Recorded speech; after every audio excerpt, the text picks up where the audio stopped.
Welcome to Rock University. Hey everyone, I'm so glad you carved out a little time from your busy schedule to be here with us today. I'm Tim Sams, AVP of Learning and Development here at Rock Title. I'll be your host for today's session. Joining me is the one and only Jocelyn Lamont, our Rockstar administrative assistant who keeps everything running smoothly. Say hey, Jocelyn. Hi everyone. Thank you guys all for joining us. If you see at the bottom of the screen on the right corner, we have two QR codes. One is to subscribe to our YouTube. This video will be recorded and will be posted on our YouTube by the end of the week. And then the next one is going to be to meet our sales team. If you need help reaching out to anybody on your sales team, please let Tim know and he will be able to help you guys out. Outstanding, absolutely. And if you ever want to connect, brainstorm, or have questions, you can always reach out to me at tim.sams@rocktitle.com. Let's get started. Today's speaker is the amazing Jane Cebrynski, a certified sports life coach and chief well-being officer, favorite title of all time, I think, who's all about helping high achievers reach their next level. With a unique background in real estate, yoga, motherhood, Jane brings a fresh, holistic perspective to performance and growth. She combines sports strategy, mindfulness, and real-world experience to help you thrive, both professionally and personally. Get ready to feel inspired. Let's give a big warm welcome to Jane Cebrynski.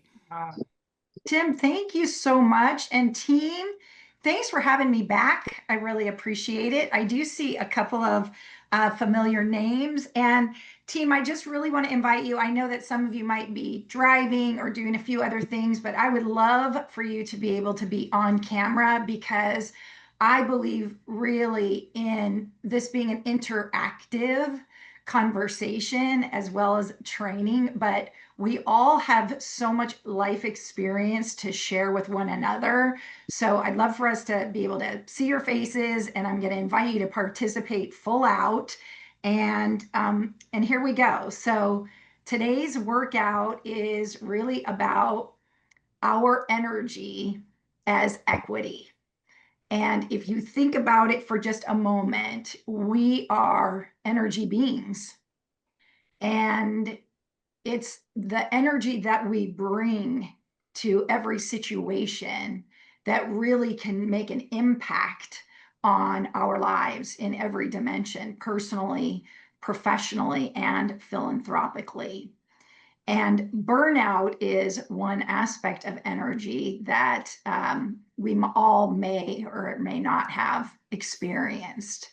So what I'd love to do is for those of you that have worked with me in the past and you know that I use stats as a measurement tool, I use a scale of 1 to 10, 1 being low, 10 being high, training for a peak life in that 8, 9, or 10 zone. What I'd love for you guys to do, and please feel free, you can share it, you can put it in the chat, but I would love to just find out by a show of hands, thumbs up, how many of you feel like you have experienced burnout of some kind in your life? Show of hands. Jason, love all those thumbs. Does that mean you've done it more than once? I mean, I didn't gonna do that, but yes. Maybe that's a message to us. So team, what I want to do first and foremost is I just want to sort of ground you in the present moment because we are in the middle of the afternoon. It's a Tuesday, luckily no wait, it's Wednesday. Is today Wednesday? It's Wednesday. I was going to say, luckily it's not a Wednesday in the middle of the week, but it's Wednesday. So what I'd love to do is on a scale of 1 to 10, 1 being low, 10 being high, right now, where would you stat up your energy? Your level of energy, whether it's physical, your focus, your overall well-being. And Dallas, I know you're driving, so you might unmute and share or do whatever's safest. So we got a 7, scale of 1 to 10, a 4. Thank you, Samantha. 6. Dallas, I'm at view level right now. Okay. 9. Cecilia said a 5. 8. So a couple of things for me. That just kind of lets me know, like, energetically where the group may be. Totally understandable. And team, we use the stats as a measurement. So if I set myself up as a 4 and I'm training people to be in that 8, 9, or 10 zone, we just get to see the gap as an opportunity. So what are some things that I can do to raise that energy? What's bringing me down? And we're going to play with this just for a little bit. So what I want first and foremost is, for those of you who said you've experienced burnout before, what were the signs?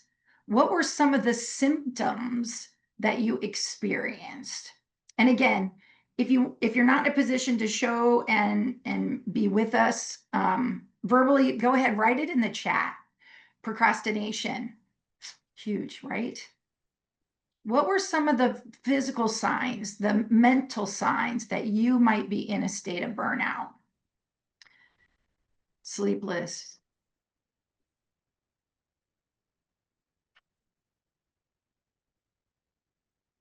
restlessness, tired, easily frustrated,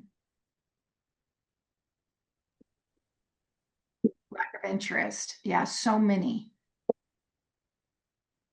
Yelling. Sorry, things that I don't need to do. That's what happens when I get burned out. So Dallas, you're breaking up quite a bit, and I didn't quite capture that. Sorry about that. I have lack of energy, and I know I'm being in a burnout stage of my life, and I don't do the things I'm supposed to do. I procrastinate. Yeah. I love this one up here too, Grace. Thank you. Avoidance, fatigue, a lack of concentration. So one of the things that we know is that there are so many different signs. Apathy, that was a big one for me. I'm not going to lie. That was huge. There are so many different signs and symptoms. And really, it's about becoming aware of the signs and symptoms for you. It's going to look really, really different for everybody. But if we think about burnout, it's like having an engine on overdrive that just doesn't know when to stop. Like it just keeps taking that cycle over and over and over again.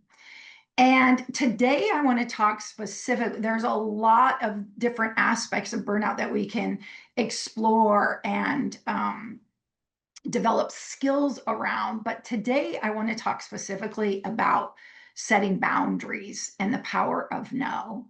And the reason that I love this conversation is because it shows up probably in one of the biggest ways with most of my clients who are in that state of feeling on the verge of burnout, really stressed and overwhelmed. And setting boundaries seems to be one of the biggest things that shows up. How many of you would like kind of agree? Do you fall in that category, setting some boundaries? Yeah. Samantha's like, I guess I'm burnt out then. Could be, right? Wouldn't be surprised if some of us are like, I think I'm there now. So they're rather timely, rather timely. So I'm going to share my screen with you because one of the things that I want to talk about first and foremost is just a little bit of the neuroscience behind boundaries. What's the neuroscience around saying no? And what does that mean? So neuroscience is really about the brain's response or reaction to saying no. And the truth is, we are created for belonging. We are designed for a sense of belonging and acceptance. And so the brain is wired for connection. And when we say no, we can trigger an aspect of the brain called the amygdala, which ignites the threat response. So what's important to understand about that is that when we say no, while we might not be in a real threat, like my life's not in danger, the body's response to it reacts as though it's in danger because of the way we think about no. So if we fear saying no as rejection or being in a conflict or being excluded, we may recognize like, okay, our heartbeat gets a little bit more rapid, the palms are a little bit sweaty, we're really uncomfortable. So the body's going to have a physiological response if we trigger that amygdala. So again, I'm just kind of sharing a little bit of the neuroscience behind no, maybe to help us out a little bit, give us a little bit of a break, right? To understand why it sometimes shows up for us. And then we have dopamine, which dopamine can be our friend or it can be our foe. But dopamine is considered the feel-good chemical. It's also considered when I say drug, you guys, I mean it as a neurotransmitter in the brain. So it's a chemical in the brain, and it gets triggered by reward and recognition. And so if saying yes can give us that quick dopamine hit, right? We might feel needed and it feels good in the moment, but it may only have a temporary effect. So we get that dopamine hit, it feels really great in the moment, but if we continually find ourselves in that dopamine loop, and for those of you who are, people pleasers, you guys know exactly what I'm talking about, then we find ourselves in that constant loop of saying yes. And over time, it starts to deplete our energy, our mental, our physical, and thus impact our performance and well-being. Team, just thoughts, comments on I'm just giving you a little bit of a taste here today. And Jocelyn, help me out because I can't see everybody necessarily on the screen. Thoughts, comments on just that little bit? Show of hands, people pleasers in the room can relate. Definitely a people pleaser for sure. Yeah. I'm a recovered people pleaser, I will say. Mm. Remember, we're in real estate. Oh, well, we can talk about that, Margarita. We can talk about that. Doesn't mean I say no. I just look at it differently. So the prefrontal cortex of the brain. So this is this part of the brain right up here. And this is where our executive function sits. And it's where decision making happens. It also helps us with impulse control, which is why you'll hear like when people meditate and practice breath work, one of the things it does is slows down the thoughts, which allows for space in between our responses, right? So that we can make decisions with a little bit more clarity, or we're less emotionally activated. So the prefrontal cortex of the brain, which was responsible for decision making and impulse control, helps us make those conscious, values aligned choices. So some new thinking I want to give you is that when we practice intentionally saying no, we're actually strengthening this part of the brain.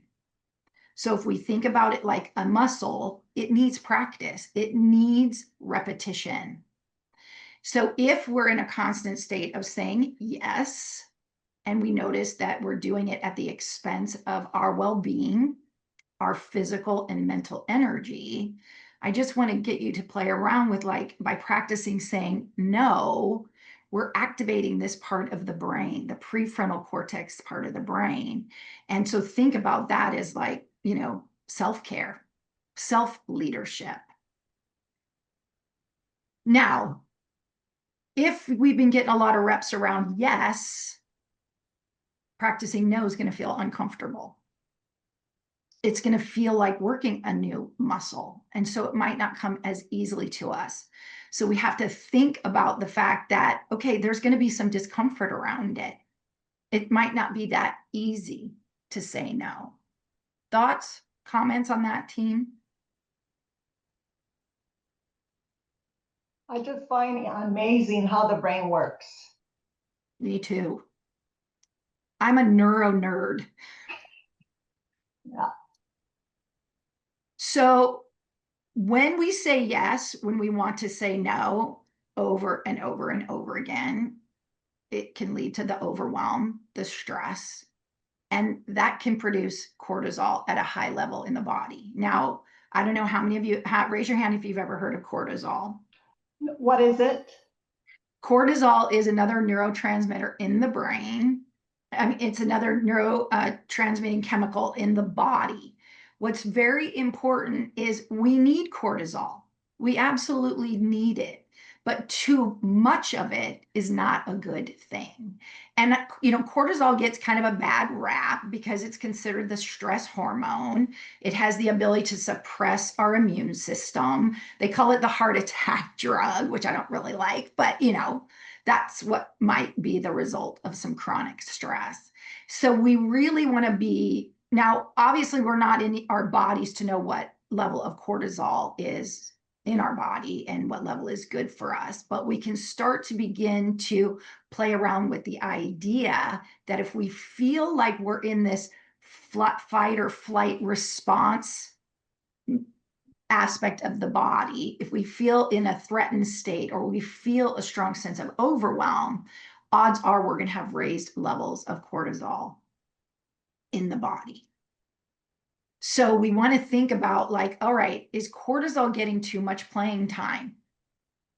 And again, if we go back to the first thing I shared, which is about the need for connection and triggering the amygdala, the body could respond as though it's in a threat state. Even though the no is simply like, no, I can't take you to the movies today because kids are on summer break. I know that that's happening a lot. And if that doesn't feel good to us or we feel threatened by it, then that reoccurrence, again, the body doesn't know the difference between what's real and what's imagined. You're not in a real threat, but the body is responding to it as though it's a threat because it's not comfortable to you. So explain to me, when the amygdala reacts, is that because too much cortisol or is a separate issue? So the amygdala is an emotional center in the brain that gets triggered when the body feels like it's a threat mechanism. So if it feels like it's in danger, it triggers that fight or flight. Now that's when we do need cortisol though, because like when we're in real danger, right? Somebody yells fire, that cortisol and that adrenaline are going to get raised, and that's going to help us to react, like start, running your feet, get moving. But what I'm talking about is in our day-to-day lives, we feel like things are on fire. In fact, we usually use that language, right? Like, oh my God, I got a fire to burn out. Oh my God, there's so many fires. Like we respond to this. We use that language, which kind of propels it in our systems even more, right? We use the language, but we're not actually on fire. So if we were really on fire, right, we'd feel those. With a lot of noise right now going all over, would that trigger that? Oh, absolutely. Absolutely. Yes, absolutely. So again, just want to give you a little bit of neuroscience around no to maybe empower you a little bit more, because what I want you to take away is that it physiologically, it biologically changes you.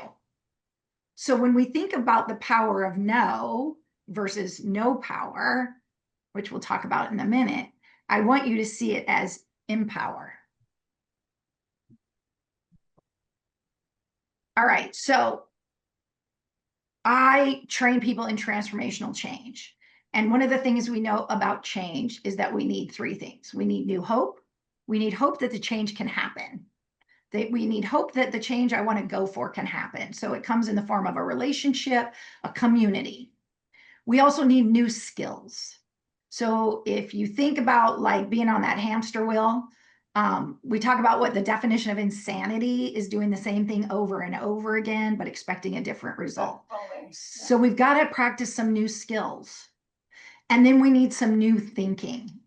Einstein said, you can't solve a problem with the same thinking that got you there. I'm just bringing this up because I want to share with you guys, like today, I hope to impart some new skills, some new thinking that maybe give you some hope. What's really important is the new thinking might be the skill that you're practicing. So I'm hoping to give you some new thinking today that as you repeat it over and over again and you take it on as new thinking, you actually begin to change the neural pathways in the brain. So rather than seeing yes as rejection, we can see no as a redirection. No is redirecting me to what really matters. And I've come up with this little thing that I like as a new way of thinking, from FOMO to POMO. Now, we all know FOMO is fear of missing out. And I love that you guys put in the description POMO as the power of missing out, which is true, but it's also the power of meaningful outcomes. So I'm training high achievers like all of you to live a peak life, to live in that peak 8 or 9, 10 zone. And so I talk about peak moments as the culmination of where we're going. And that's what I think about when it's about meaningful outcomes. Those peak moments are meaningful outcomes, things that are really aligned with our values, our purpose. They elevate our energy. So I want to give you something new to think about when no is a challenge, because FOMO is what's showing up, right? So FOMO is fear-based and POMO is more values-aligned based. Thoughts, comments on this, team? Great stuff so far, Jane. I got to throw some props out to Dallas. I'm not sure at first if he was running to his own listing appointment Right? or he is working on reducing his cortisol levels by way of exercise. Good for you, Dallas. And No. That's love exactly it. what I'm doing. This is one of the ways I keep my stress level down. Is I try to work out every day, Good for even after you. making calls and doing showings.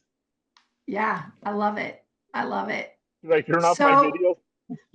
No, you're good. You're good. I just was giving you some props. yeah. Thank you. All right, so team, what I really want you to be thinking about is, when FOMO is driving me, that fear of missing out. And so I'm saying yes, yes, yes. What if I let POMO drive me? And I began to ask the question, is this aligned with my values? Is this aligned with my purpose? Will this drive me or will this drain me? So what I want you to do, team, is I want you to think about a time when you said yes, when maybe you really wanted to say no.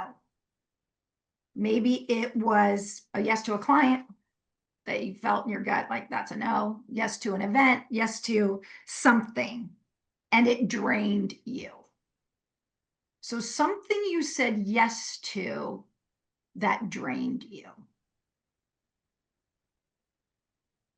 It wasn't really trained me, but it kind of like got me thinking right now. We went to the movies and I want to be close to the bathroom. But I thought, no big deal. I can handle it.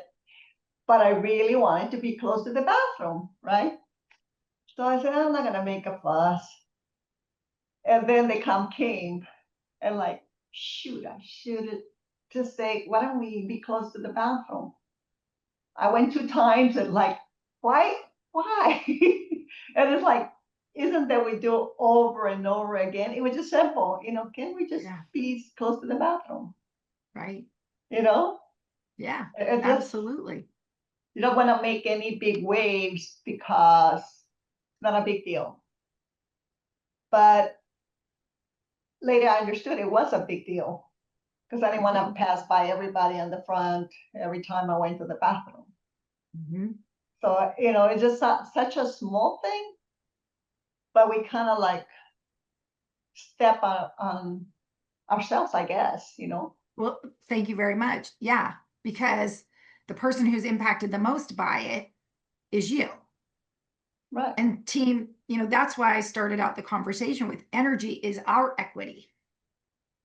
Noticing when our equity is being depleted, when our investment in ourselves is getting reduced by the choices that we're making. Remember, everything we do is energy. Every decision, every thought, every action, physical, mental, emotional, it's energy. And every single decision and every choice has an energy consequence that's either for you or against you.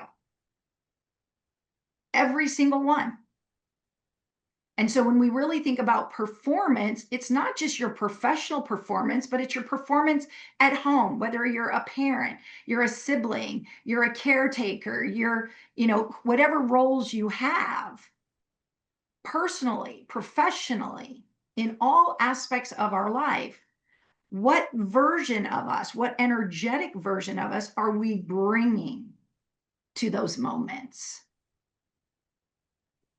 Are we engaging in meaningful outcomes? Or are we responding to fear? So I want you to think about, okay, and Margarita gave us a beautiful example of what would have happened if you would have just said no or honored what you wanted. I think it would have been okay. I just asked, but I didn't want to make any fuss. It's just bathroom, I thought, no big deal. Yeah. And it was, when I was there, I was like, haven't been in the movies for a long time. And it gets so cold there. So and drinking, okay. But so it was not if I would have just said, can just we be close to the bathroom? That would have take care of it. But it's a lot of times I guess, we just kind of put ourselves behind. Yeah. Hey, Jen, I have one, Yeah, Tim. if I may. So, Yeah. growing up, absolutely hated public speaking. Like, I get so stressed out, like in high school, so on and so forth. And then, flash forward quite a few years. My previous company that I worked for, my boss had asked me, hey, would love to have you come down and do Toastmasters. Toastmasters is a group that gets together and works on speaking. And my immediate gut feeling was like, of course I couldn't say no. So I'm like, yeah, I'd love to. But, each time that I went to each meeting, it was like a little painful. But the more I went, I realized, hey, I'm not too bad at this, and it's becoming more comfortable. So I'm glad that I didn't react and say no. And I said yes. And, here we are today. Well, these are the choices we get to look at, right? What things energize us. And there's a difference, Tim, in what I heard. There's a difference when fear is showing up, when we're going for something super, super normal. This is more about when we recognize by not saying no, we're really depleting our energy. We're really creating more stress and overwhelm. Now, to your point, though, it is very important that we understand every time we stretch ourselves and go for something new, we're going to experience a little bit of stress because it's new. But I'm not talking about healthy stress. When you think about our muscles, we have to stretch our muscles. We have to literally tear them. We have to stretch them beyond their capacity to grow them. So yes, when we put ourselves in stress, they do stress tests on the heart to figure out the capacity. And so I'm not talking about when we're stretching and we're stressed out because we're going for something new, because that has the ability to really elevate our energy. Yeah. We have to differentiate between is this a skill that I'm trying to develop here? Versus I'm on the verge of burning out. I have nothing left in the tank. And I've got nothing else to give to anybody else, nor myself. And we begin to see the physical signs. We begin to see the physical signs that are indicators of that. So, boundaries. Let's talk about this for a minute. In sport, let's think about all the boundaries that exist inside of sport. Name some for me, team. What are some boundaries that exist inside of sport? Like, look at tennis. What are some of the visual boundaries we actually see? No tennis fans? Gotta stay within the lines. Lines, right? What else? Jason said the court, yeah, and Jason also said rules overall. Rules. What are some other boundaries that show up inside of sport? We've got rules, we've got drawn out boundaries, right? We've got a clock that ticks down certain amounts of time. We've even got the referees to make sure we stay inside of the boundaries, right? And what would happen to the game if we had none? Chaos. Pardon me? Chaos. Chaos. Mm-hmm. Foul, Everybody will offsides, make their personal own. foul, high. Personal fouls. Everybody would make their own. Mm-hmm. I'd be really good at tennis. Except for Jason. He'd be doing just fine. So what I want you to think about is that boundaries are not the barrier, right? They're not barriers to our performance. Boundaries actually protect performance by keeping it contained. Because what I want you to recognize is that in sport, boundaries don't restrict the game. They make the game. They make the game possible. It creates clarity. Everybody knows the rules they're playing in. Focus. And it really sets a team, an individual, an athlete up to win. And so how well are we protecting our container for our performance? So really thinking about, okay, this is a container. And it doesn't mean, listen, we play outside the lines, right? And sometimes you get away with, doing something and they don't catch it, right? We play outside of the lines and sometimes it works out okay. But if we think in the long term, what's sustainable for the sport, what's sustainable for the game, the rules, the regulations, the guidelines elevate the game. And so can we start to protect our performance inside of the container? And so really thinking about what does fall inside of my container? What is it that I want to be protecting? So let's think about some things, team, that we want to protect more that would fall inside of that container.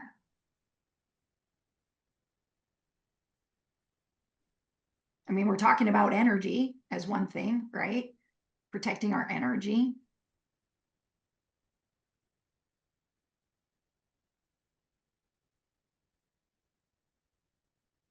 Time. Do we like to protect our time? Or does time fall outside of the boundary? Does time allow for chaos? Jason had stated work-life balance, mental health. Grace is saying frustration level. Robin stating income. I think when you're in sales, sometimes you feel like maybe you have to be available 24/7, and you got to create that boundary. I mean, maybe you want to be available 24/7, right? But there's that life work balance that also is important to your well-being. Yeah. Is that sustainable before you achieve burnout? But why so difficult? to, I mean, like right now I'm looking at, the life balance, mental health, and always that comes, but why it's so difficult to a person to accomplish balances? Well, because we're human, perhaps, or it's the way we're thinking about things. I mean, that's the work I do every day with people, right? It's like, what does that mean? I don't believe balance is, 33, 33, 50, 50. It's more about being in alignment. So we might spend, more time in one aspect of our life that gives us a lot of joy and lifts our energy, and less time in another area. And then it might flip flop. It's about being really in alignment with our values, our purpose, what's inside of the container, and noticing, like, okay, how are we honoring what's inside of that container? Or are we boundaryless and it's chaos? Listen, we know from child development that this is key for children. We do a pretty good job a lot of times as creating a lot of boundaries for children, because we know it's good for them. And then somehow along the way, perhaps, at least this was what happened to me, is I stopped thinking they applied to me also. I was great at it for my kids and terrible at it for myself. I didn't see the way it connected. And so really thinking about, okay, what's inside of my boundary and what am I protecting and what can be on the outside? And recognizing that, am I protecting my performance? Am I going for the power of meaningful outcomes? Or am I responding out of fear?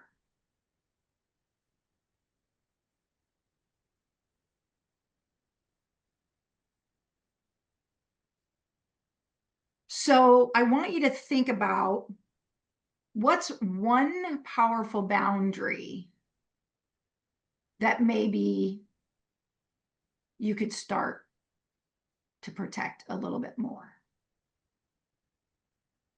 And don't go big, go little. Go little. I mean, if you're like, thinking way too big, you're not going to do anything about it. But think micro. What's one tiny boundary? For example, maybe you have a boundary that says, while you're eating dinner, you do not take a call. Just start with dinner.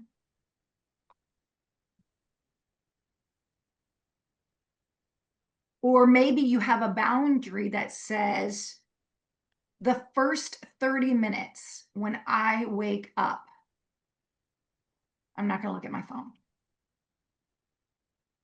Anything can wait. Or 15 minutes if 30 feels like a stretch. And team, I want to share, because here's the thing. I know you're all not alone in your thinking, and you might share something that somebody else is like, oh God, that would be such a great idea. I'm going to try that too. So share in the chat. Jocelyn, I'm really counting on you to manage that for me. I'm so bad about that. Or just go off mute and share. I was just saying, I silence my phone when I take my dog out. Love it. Love it. What matters to you inside of that, Jason? Why are you willing to set that boundary? I just think it creates a space for me to kind of just like sit with my own thoughts. Beautiful. And it's routine. So I always know that I have that time coming up to use. Love that. That's great. Grace So says, one boundary. Oh, sorry, Tim. My apologies, Jane.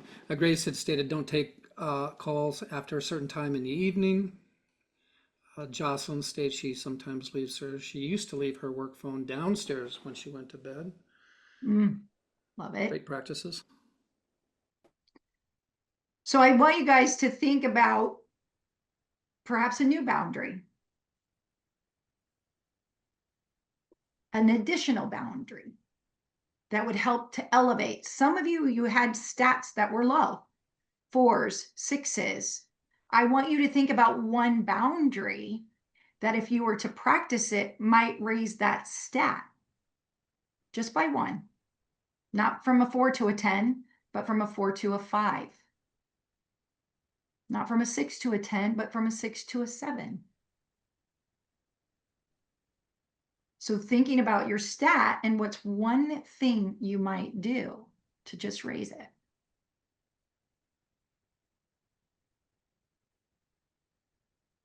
All right, so the champion cycle.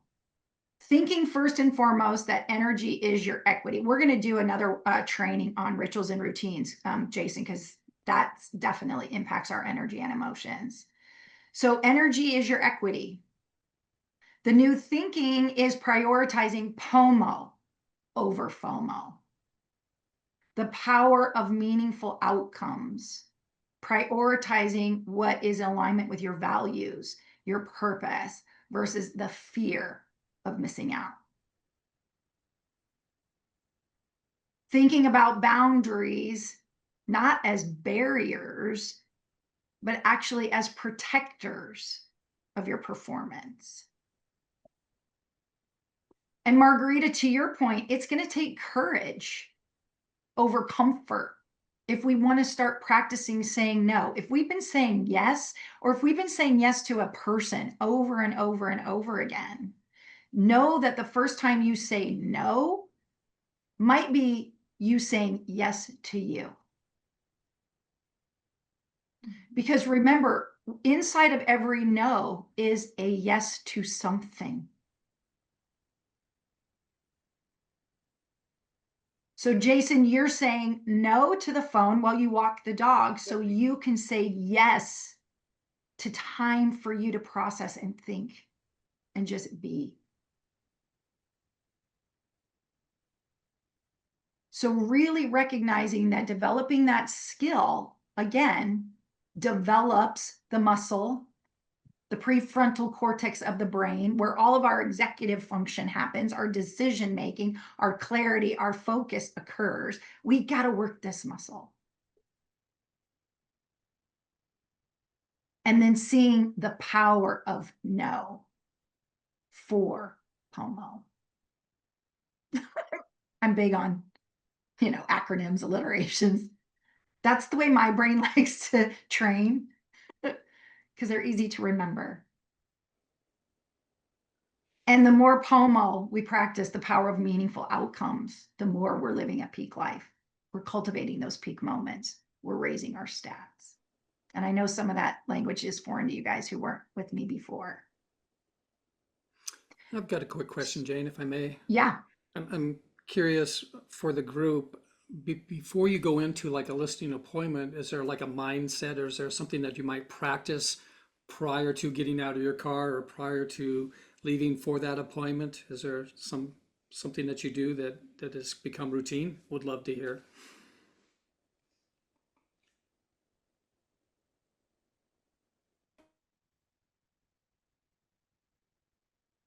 I've definitely started to practice breath work because I'm the type of person that usually, when my anxiety or stress shows up, I tend to just kind of like train of thought. And it usually goes into God knows where.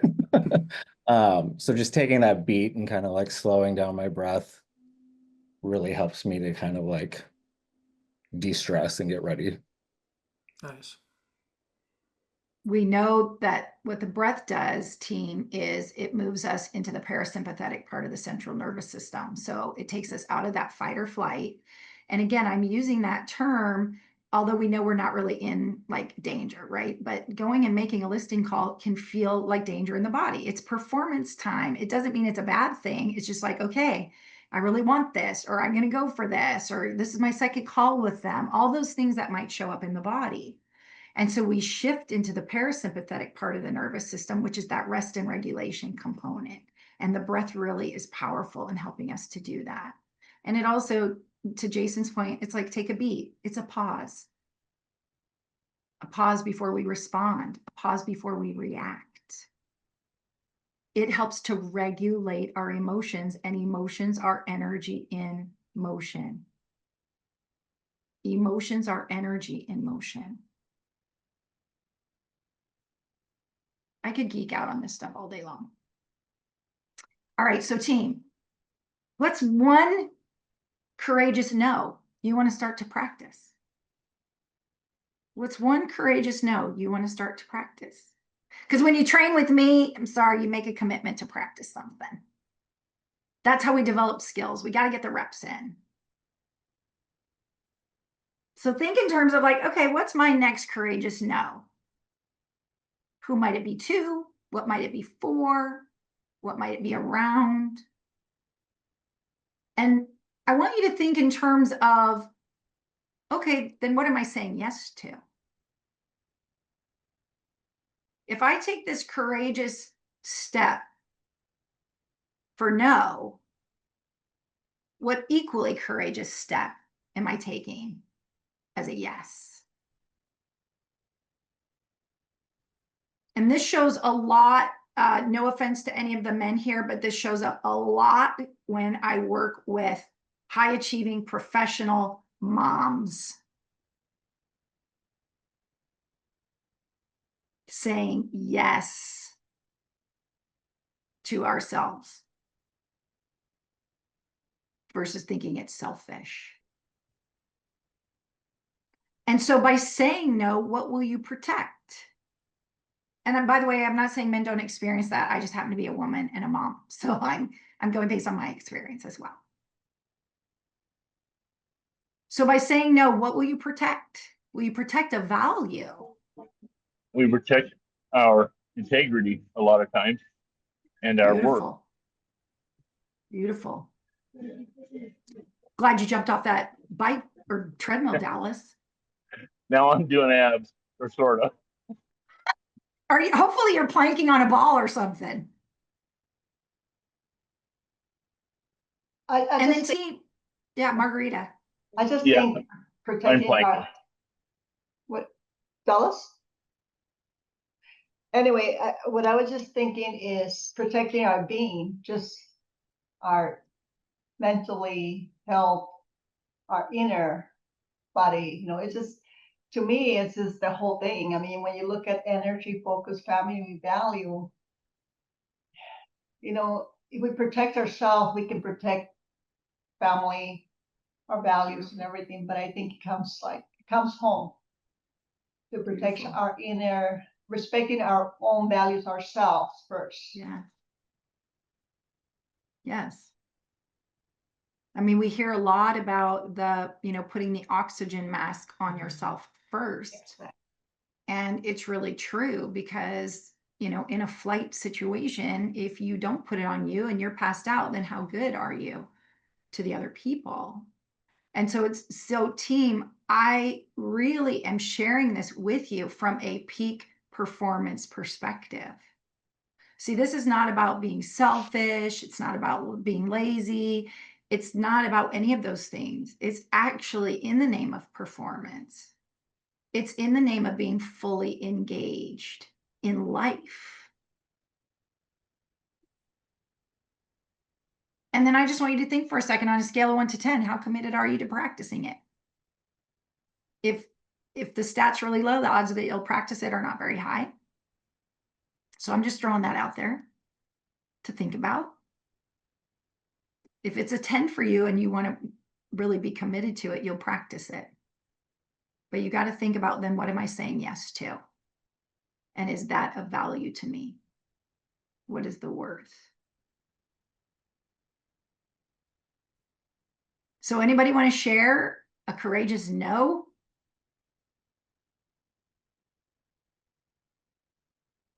I hope you're all writing them down then, at least. I can share one. Sure. So I moved back to Phoenix about a year ago, and one of the main reasons was to help my family out in general. especially my new nephew. And I think I kind of got trapped in a cycle of just always helping out as much as I can, Yeah. Yeah. and kind of putting my stuff on the back burner. Yeah. And I mean, I'm not a parent, but it became very obvious that they always will take help from me. Beautiful. So Yeah. I need to be the one to say no when I'm not actually able to. And I've noticed, like when I have said yes, when I probably should have said no, I think the time that I spend helping them or engage with them isn't as quality as would be if I was taking care of what I needed to do and then going. Yeah. Yeah. Yeah. Oh, that's so beautiful, Jason, because what truth around that, right? I'm sure, team, show of hands, how many of you can absolutely relate to that and have been in that experience, right? So thinking in terms of like the quality of ourselves that we bring to it. That's why also, I mean, I could give you guys so much new thinking today, but we really can think about it also as dishonoring to the people we're saying yes to if we're not showing up fully. Right? Like we might feel guilty, but actually it's like, well, I'm not really honoring you if I say yes right now, because I'm not going to be my best for that kid. I'm not going to be my best in that situation. I'm going to not show up my best on the board. I'm not going to show up my best in that charity function you asked me to attend. And everybody around them wants people that are going to show up being attend, fully engaged, right? And the no could be maybe just not now or not today, right? No doesn't have to be forever, just not now, not in this moment, not at this time, not in this season. Any other thoughts, comments, team, questions? Thanks so much for being on here. I'm going to share with you 3 quick ways that I can support you, or feel free to reach out and connect. But I want to make sure we answer any questions. I just, going to, repeat what you're, not repeat, but, what you were saying. It's like, we can say yes, but it's really when we do it forcibly because we know that we have other commitments or we have something that we can't, deal with. We say yes, but we're not present. We're just like waiting for that to go over because we gotta get that done, or what we're someplace else, preoccupied with something. So really, we're not doing that person or that situation a favor. Absolutely. Because we're not committed for that moment. Yeah. And so I like team, the way you put it. I love the way you put it. Yeah, it doesn't really honor that person either, right? When we don't show up. And team, I think one of the biggest things to notice when you want to honor this in yourself, like, do you let other people honor it in themselves too? Because I think the more that we can practice this and the more that we can honor other people who are saying the same things, like, oh, shoot, I can't go right now. And we notice, like, do we get really upset by that? Do we have an expectation or an obligation that we put on others? And so that might be some of the reason why we also don't do it for ourselves. But the more we start practicing it for ourselves and the more we allow ourselves to experience this, maybe we will also give freedom to other people to experience it too. Just some new thinking. Yeah, I've learned to try to stop asking for reasoning when people say no. Just accept it. Like, you're telling me no, I don't really need to know why. And that could be true, right? That could be really powerful. So team, every Sunday I drop an email. It's called Monday Momentum, drops on a Sunday to, give your week a head start. It's about a 3-minute read with some tips, some strategies, some conversation. You're more than welcome. Send me your email. I think, Tim, you've got my email if they want to reach out and send it to me. But All you need to do is send me your email and I'll get you locked in and loaded on that. You might just have to take me out of your spam if it shows up. Also, if you're interested, you can take my champions check-in. It's just a short assessment I've done to figure out like, okay, where am I training in right now? Am I in that burnout zone? Where am I? And then if you're interested at all in working with me privately, you can set up a discovery call with me on my website and we can look at the results you're going for and build a game plan to get you there. Follow me on LinkedIn, connect on Instagram. I'm not like super big on social media, but I'm trying to get better. As we all are. Absolutely. Yeah. Absolutely. Well, great stuff, Jane. Absolutely appreciate you and your content. I appreciate everybody showing up today and just kind of laying it out there. I know sometimes that's a challenge for some of us.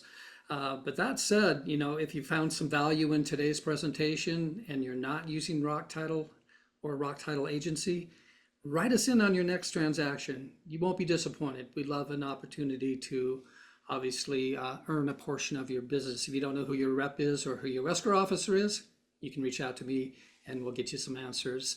We'll make sure that this recording gets up to our YouTube channel shortly. And that's all I've got. Thanks, everybody. Appreciate you. Thank you. Thank you Thank so you all. much. Thank you, Jane. Thank you. Thank you so much for having me. Appreciate you guys. Thank you. Bye. Bye now. Bye.